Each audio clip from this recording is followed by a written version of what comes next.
Há vários fatores que podem ser levados em conta nisso aí, e não são em nada surpreendentes quando nós conhecemos o que a Bíblia diz. Primeiro, a Bíblia fala que o Evangelho é uma porta estreita. Então, o Evangelho não é algo que atrai multidões e milhões de pessoas. Isso não é verdade. Crer nisso é uma bobagem. A Bíblia diz, o próprio Senhor ensinou, que a porta que conduz à salvação é estreita e são poucos os que passam por ela. Agora, além disso, além da natureza do Evangelho ser assim, além de poucas pessoas acertarem, né, entrarem pela porta estreita, além disso, existem outros fatores que nós aprendemos na Bíblia que mostram por que as seitas crescem. Uhum. O primeiro fator que aparece na cronologia do Novo Testamento é, o que o apóstolo Paulo menciona, é uma espécie de fascínio. As seitas, especialmente as seitas legalistas, como acontece com a Congregação Cristã no Brasil, elas exercem um certo fascínio. O apóstolo Paulo, quando ele escreve aos Gálatas, note bem, a carta aos Gálatas foi a primeira carta que o apóstolo Paulo escreveu, no ano 48 da era cristã. E quando ele escreveu essa carta, ele estava lidando com um grupo de igrejas, as igrejas da Galácia. Gálatas não é escrito por uma igreja só. Sim. Gálatas é escrito por um grupo de igrejas. E ele estava lidando com um problema exatamente do legalismo. As igrejas da Galácia se afastaram do evangelho, abandonaram o evangelho e abraçaram outro evangelho, começaram a abraçar um outro evangelho. Que o apóstolo Paulo fala que não é outro, mas que é um evangelho que deve ser considerado anátema. Ele diz no capítulo 1, logo no começo da carta.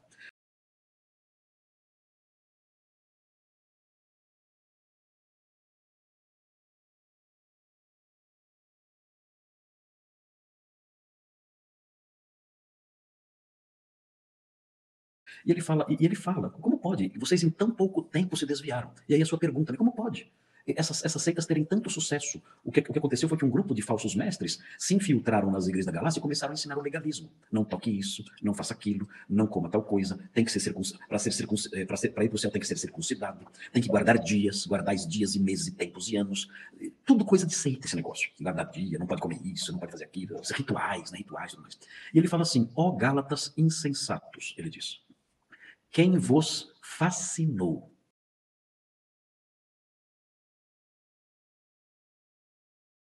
Veja a expressão que ele usa. Né? Quem vos fascinou? Poderia ser também traduzido quem vos enfeitiçou. Vocês ficaram encantados com alguma coisa. Então, quando o apóstolo Paulo diz isso, ele mostra que o legalismo gera um certo fascínio sobre as pessoas. Por quê? O apóstolo Paulo explica, em Colossenses 2, ele explica que o legalismo fascina porque ele tem aparência de piedade. Então, os irmãos que estão assistindo podem ver em Colossenses 2, versículos 20 a 23, podem ver o apóstolo Paulo dizendo, olha, essas coisas, não toque isso, não manuseie aquilo, não faça aquilo, aquela outra coisa, tal. Essas coisas têm aparência de piedade.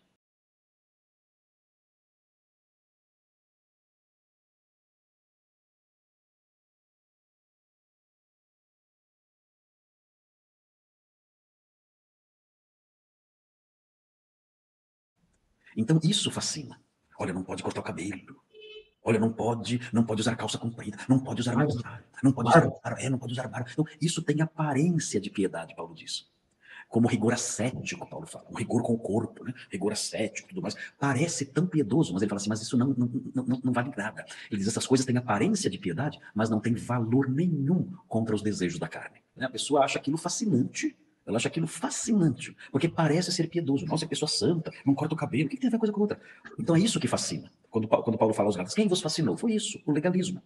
E Paulo diz em Colossenses, anos depois, isso não vale nada, não tem valor nenhum contra a sensualidade.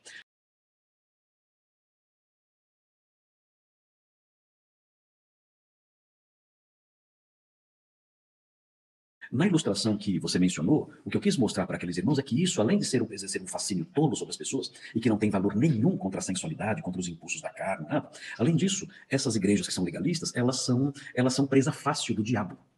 Por quê? Porque as questiúnculas, as pequenas questões legalistas, elas distraem as pessoas. Perfeito. As pessoas ficam distraídas com bobagens. Elas começam a coar mosquitos, como Jesus falou, e a engolir camelos. Elas são rigorosas com coisas bobas e deixam passar camelos. Jesus condenou isso. Olha, fariseus, vocês coam um mosquito, mas deixam passar um camelo. Então, a ilustração que eu usei na ocasião em que eu falei para uma igreja que era bem assim, eles chamavam de doutrina. Então não pode ver televisão, não pode ir no cinema, não pode usar calça comprida, não pode usar barba. Eles falam que isso é doutrina. Isso não é doutrina, isso é invenção humana. Não presta para nada isso. Isso é lixo, isso é lixo. Não é doutrina, é lixo, joga isso no lixo. Se você acredita nisso, joga no lixo. Eu lembro que uma senhora dessa igreja, no final do culto, ela veio falar comigo, perguntando se caso ela tirasse a sobrancelha, tirasse a sobrancelha, aquele trabalho que as mulheres fazem, trabalhar a sobrancelha, tirar os fiozinhos e tal, você iria para o inferno. Falei, meu Deus.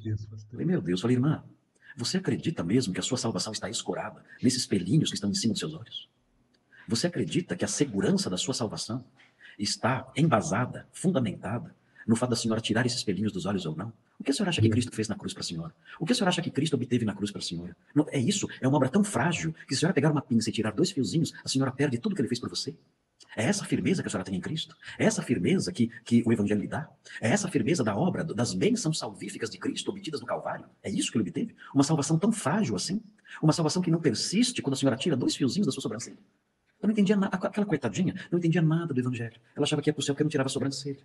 Então são coisas assustadoras que nós vemos. Então o que eu disse para aqueles irmãos? Eu disse, olha, eu tenho na minha casa um cachorro, e é um cachorro muito, é um cachorrinho muito sapeca. E era impossível, era pequenininho. Então quando eu abri o portão, não tinha como segurá-lo. Não tinha como segurar. Eu abri o portão, ele escapava. Ele era muito veloz, ele era um Fox Paulistinha. Então, se você vai ter um cachorro algum dia, compre qualquer um, menos o Fox Paulistinha, porque é endemoniado aquele cachorro. Ele tem uma energia, ele chega a tremer de tanta energia que ele tem. Ele é muito, muito ativo, o Fox Paulistinha. Tanto que acho que as pessoas nem querem mais, porque dá muito trabalho. E eu tinha esse cachorro. Bonitinho, tudo, minhas filhas gostavam, mas não tinha condições. Quando eu ia abrir o portão, nada segurava, ele escapava, ia pra rua, arrumava briga, se sujava, brigava com os cachorros da rua. Era um caos total. Então o que eu fazia? Quando chegava a visita em casa, eu tinha que abrir o portão.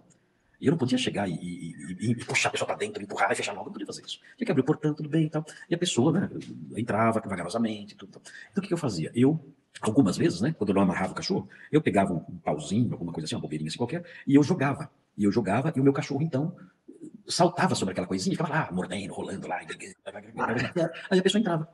A pessoa entrava em casa, eu fechava o portão sem problema nenhum, tudo sossegado. Então eu falei para aqueles irmãos daquela igreja o seguinte, olha, o diabo faz com vocês o que eu faço com o meu cachorro.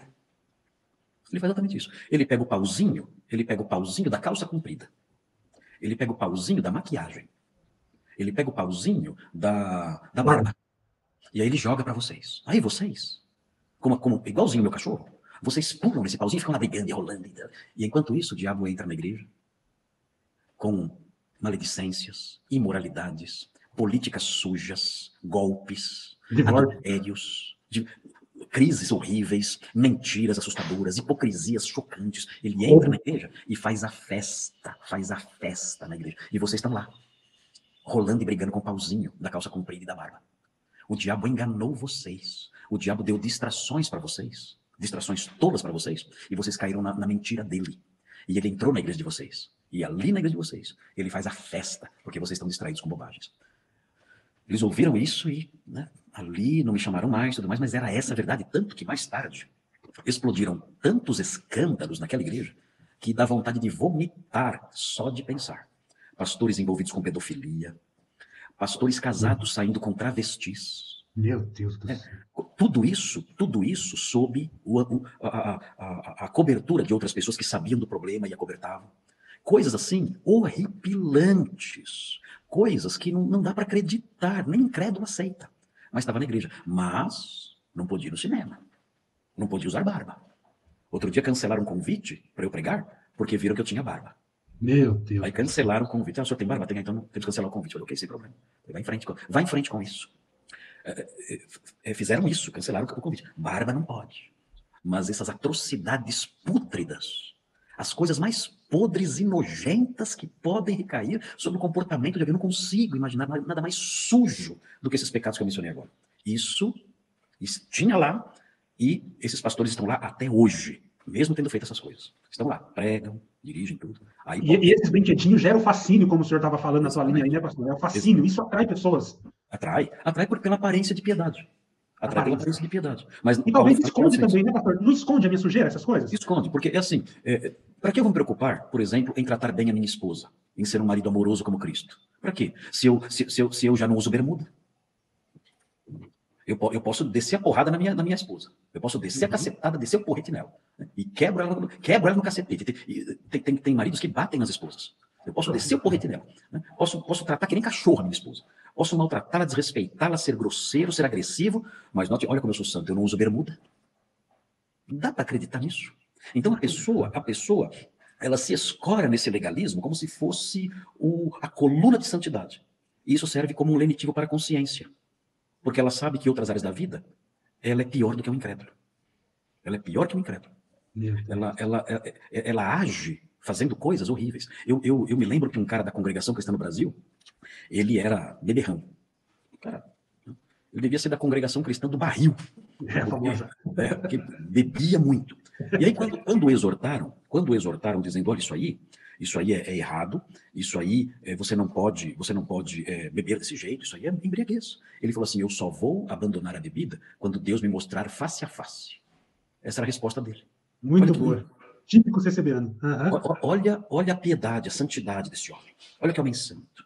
Eu só vou abandonar quando Deus me mostrar face a face. Que lindo isso, que lindo.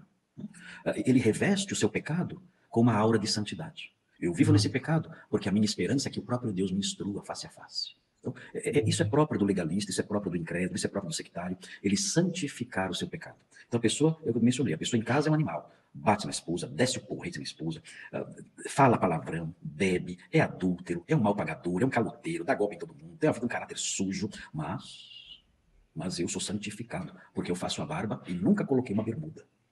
Então é um lenitivo para a consciência suja dessas pessoas, consciência doentia dessas pessoas. É muito triste isso.